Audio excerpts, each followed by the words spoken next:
Today in our 2010 Honda Odyssey, we're going to take a look at and also show you how to install the Roadmaster Brake-Lite Relay Kit. Part number is RM-88400. Now this is what our Brake-Lite Relay Kit's going to look like.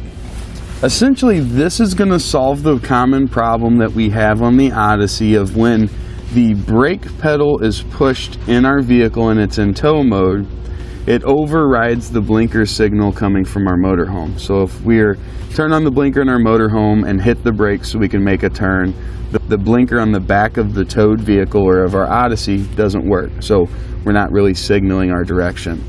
This is going to alleviate that for us. What this does is the signal coming out from the brake pedal that goes back to the brake light, when the vehicle's in towed mode, it's going to cut that signal out so it's not going to override our motorhome.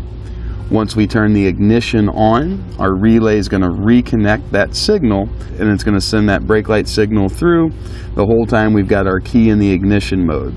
As soon as we turn it back to tow mode, this will once again deactivate, so if we hook up to our RV, we're not going to have to worry about it being overridden. At our red wire, this goes to an ignition source fuse, and we'll connect that with our fuse tab. We'll just place that in there, place our fuse in there, and we'll have our connection. They've provided a little bit of extra red wire in case we need to run a little bit of a distance. The white wire is simply going to go to a ground source underneath our dashboard here. The green wire is going to receive the signal from our brake pedal, and then the black wire, we're going to connect that to the out. So that's going to send the signal out to our brake lights. So as the signal comes in when the ignition's on, it comes right back out and goes to our brakes. When the ignition's off, the signal is going to go in, but it'll be stopped in our relay. Now, since we are working with a keyed ignition and it's not a push button type ignition, we're going to be getting rid of the blue wire. Set this aside. Now the next step is going to be to come right up our brake pedal here. Now, as we come up the brake pedal here, there's a bracket. In that bracket, we've got our black switch. So when the brake pedal is pressed, the brake lights come on in the back. That switch tells it to. And then when that plunger is pushed back in, that stops the brake lights going to the back. So we're gonna interrupt that like we talked about. It's going to be some electrical tape that runs up that wire and some wire loom. Let's get that trimmed off so we can see our wires and we'll test them. Now that we can get to our wires there, we're going to use a test light. Of course, we want to ground our clamp out. Then we'll need to check the wires. There's going to be a dark, kind of a black wire there with the red stripe. Got a tan wire, a red wire, and a white wire. So we'll just probe the wire, and you'll see that red one, it's got constant power, so that's our input. That's not going to be the one we're after. Let's check our white wire here. Alright, that's it. See how when you press the brake pedal it activates, when you let go it doesn't. Alright, so our next step will be to cut our white wire there. And we can strip back each side of it.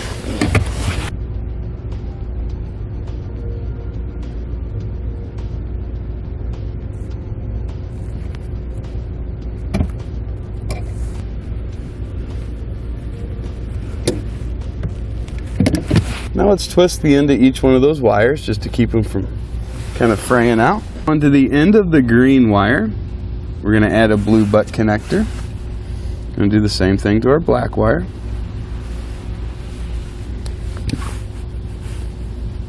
You can see we've, just like on the brake light switch wire, we've twisted that up to keep everything from fraying out when we slide these on. The black side, we need to connect to the wire furthest away from the switch. The green side will connect to the wire on the same side as the switch.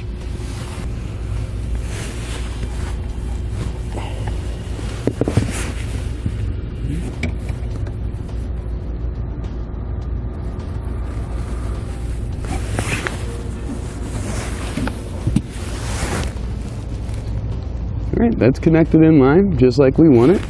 Now onto our white wire, we're going to add the provided blue ring terminal. That way we can get this grounded out. It's just going to slide in and get crimped down.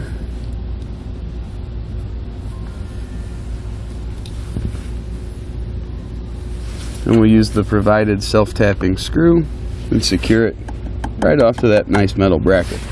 Now we'll take a 5/16 inch bit driver or socket. We just want to start that self-tapping screw right there into that bracket.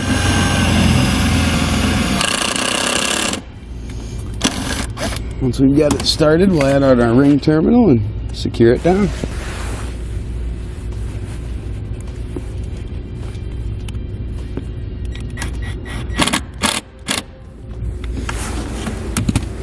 You want that to be tight enough so if you try to move it, it won't wiggle. That should give us a great ground. Now it's time also for us to add our fuse tap. It already has the blue butt connector crimp to it, so we'll just add it onto the other side of our stripped red wire coming from the relay. Get that crimp down. Now just above where we put in our ground here, you'll see a wire loom that kind of runs up. That goes a good ways up underneath the dash, so that's a pretty good location for us to get our relay mounted to. Just going to use zip ties for that. You see that tab on the top? Go around that loom and get it secured.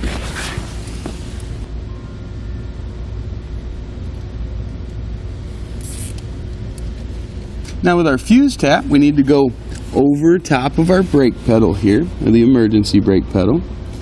We'll be able to run that down behind just a couple little pieces of wire here. That'll kind of keep it up and out of the way. And then we're going to go in right behind this panel. You can see it's pretty flexible there. It's not going to be a big deal to get it down and in there. Now we'll pull out on that cover. Let's see, our fuse tap's going to be right there. We're going to check these fuses. These indicate that they are ignition only fuses. So let's check these three out in the last end row here. This is going to be the ignition washer source. So let's just check and make sure that's what it is. As you can see, with our ignition off, we've got no power coming through. Now with our key in the off position, you'll see we've got no signal. So we'll go to the accessory mode, still not getting any signal. That's where the key is going to be in tow mode. As we go one click further into the ignition on, that's going to come on. So that's going to give us our brake light signal when we've got the ignition off, but as soon as that goes off, that's going to stop that signal. So this is going to be the appropriate fuse we're going to use. It's going to be in the second row up, and it's going to be the third one back from the front of the vehicle. So we'll get that fuse pulled out. Now the fuse we just pulled out is going to go in the slot closest to the tabs.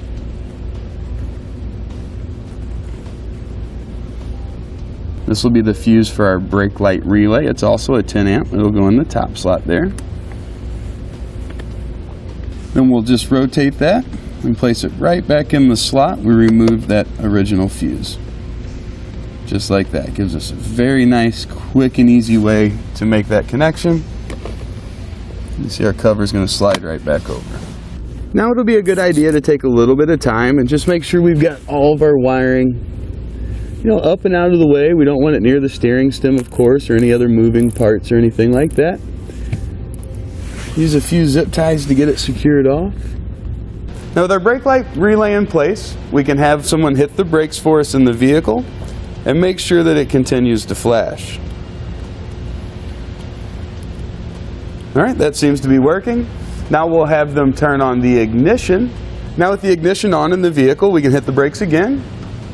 You see they're going to come on and shine for us. Now as soon as we turn the key off, you'll see those shut off, indicating our relay again is working properly.